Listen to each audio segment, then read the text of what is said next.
My best friend growing up was obsessed with God.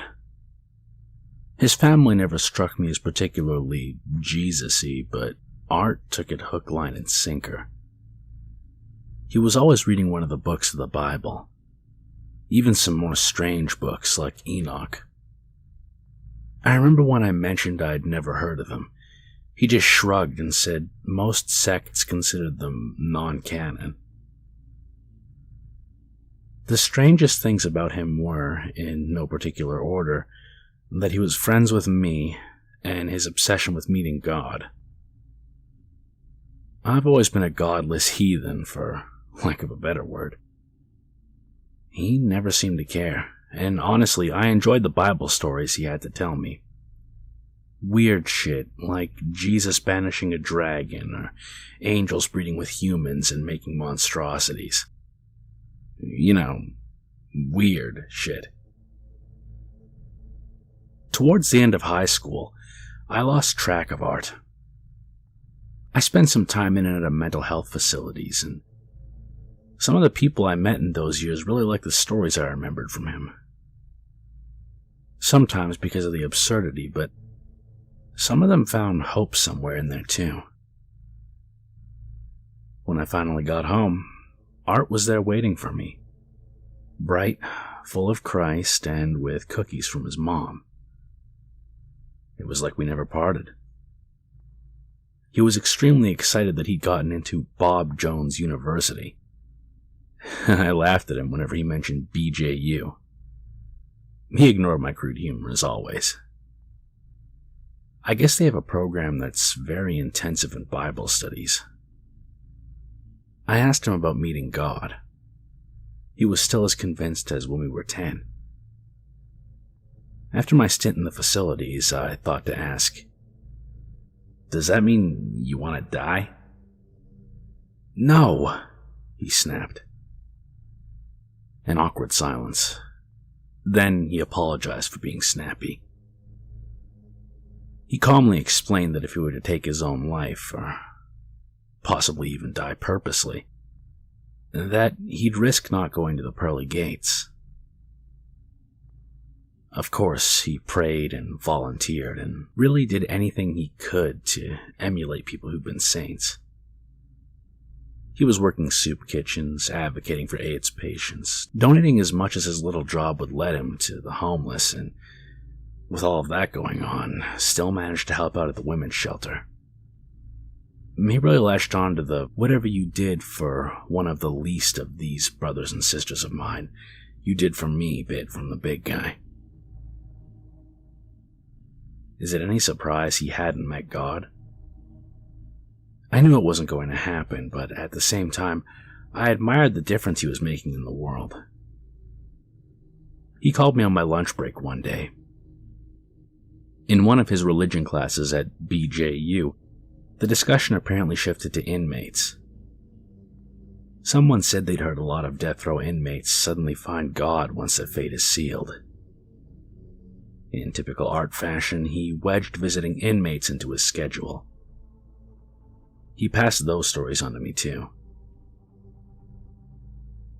Some of them were absolutely proud of their crimes. No remorse, as they nearly pissed themselves laughing at the mention of the Lord or salvation. There were ones who'd sought out salvation, though, and not all of them through religion, but many of them had. He focused on those. Even the ones who seemed to absolutely believe it found it laughable that God had actually come to them. Disappointed, he added prison ministry to his resume of good deeds and kept that a few days a month, too. I don't really know if it was the same class, but discussion turned towards there are no atheists in a foxhole. It was like he had been sitting on top of the solution the whole time. He dropped everything and joined the service. 3 tours. Afghanistan once, Iraq twice. Assignments everyone else thought were crazy, but he was the first in line. Every time he came back, he was the exact same Art. And I honestly don't know if he killed anyone over there, and I didn't want to ask. He never seemed interested in talking about that part of his job. Eventually, he gave that up and went back to BJU, this time on a GI Bill.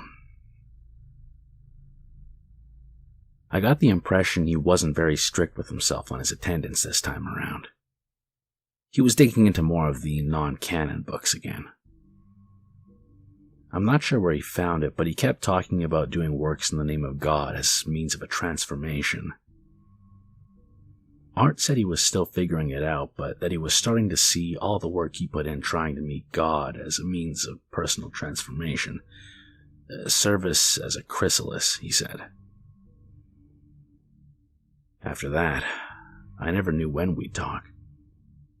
He'd call or show up at all hours of the day, exhausted but somehow invigorated at the same time. I kind of figured maybe he'd had some kind of existential crisis that led into drugs and drinking. I'd seen it in the facilities, and he certainly fit the archetype that I'd seen to do that. I just tried to be there for him as best I could. I tried to bring it up, maybe save him like he'd always tried for me, and he swore up and down that he wouldn't touch anything like that. This part of the story is where my details get murky. A rash of murders ripped through our city. Art was the final victim. There were 8 victims in total.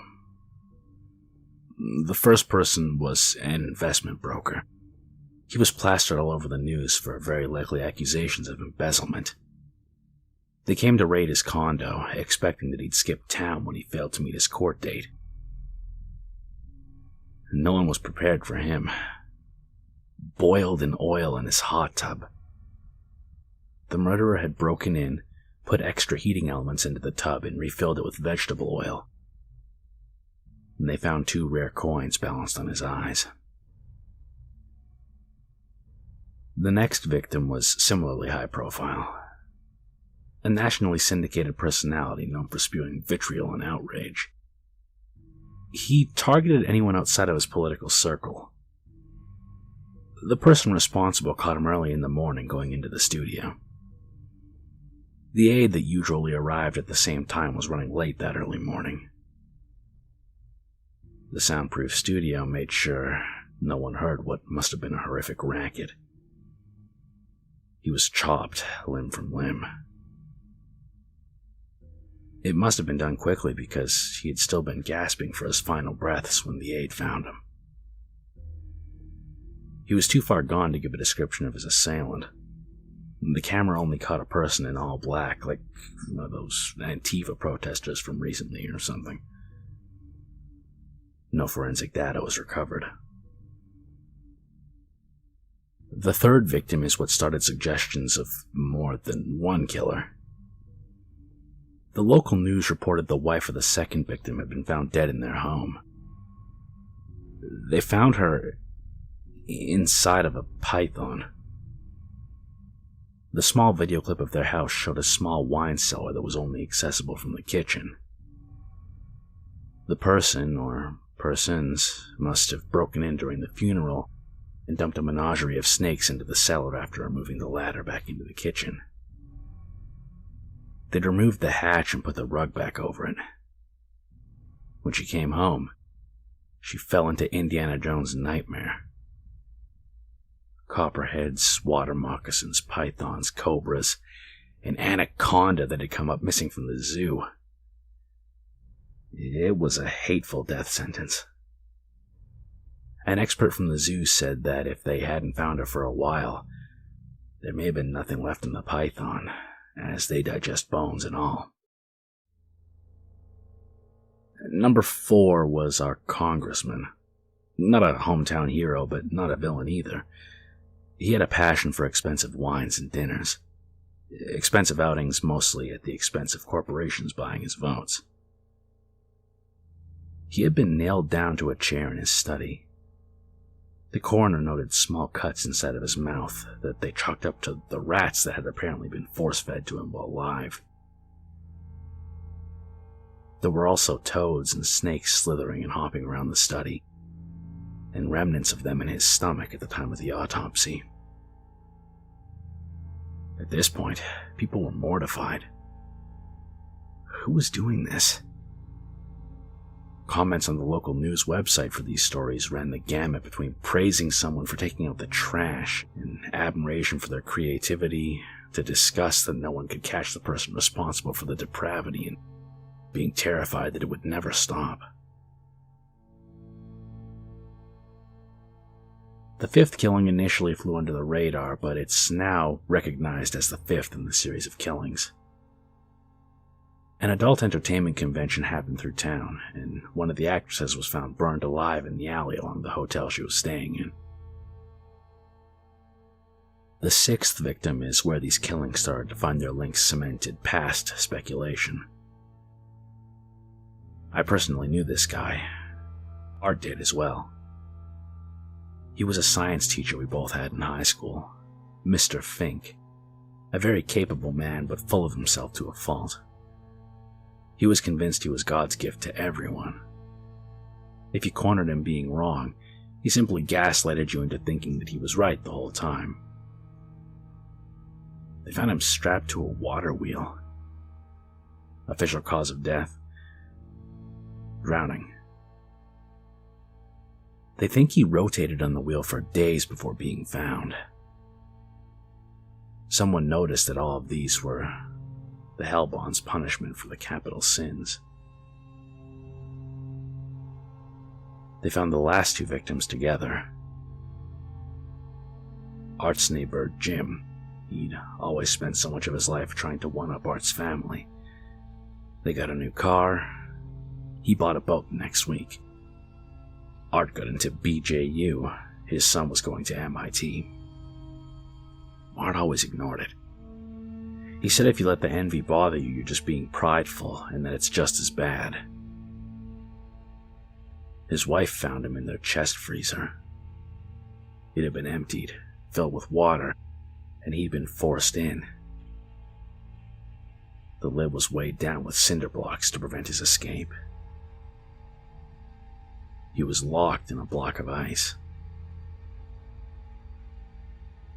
Art was there too. The police haven't been able to figure out why he was there. His flesh was singed and his torso was split from neck to pelvis. Since we were so close, I got a chance to see his remains. It reminded me of a used cocoon, a spent husk laying on the garage floor. There wasn't much left, some bone and flesh, but the organs were gone. I did some reading. Art's death wasn't a punishment for sin, but Jim's was. I haven't heard from Art, but I get this feeling in my chest that he's still out there. Maybe he met God. Maybe he turned into what he'd been worshipping all this time.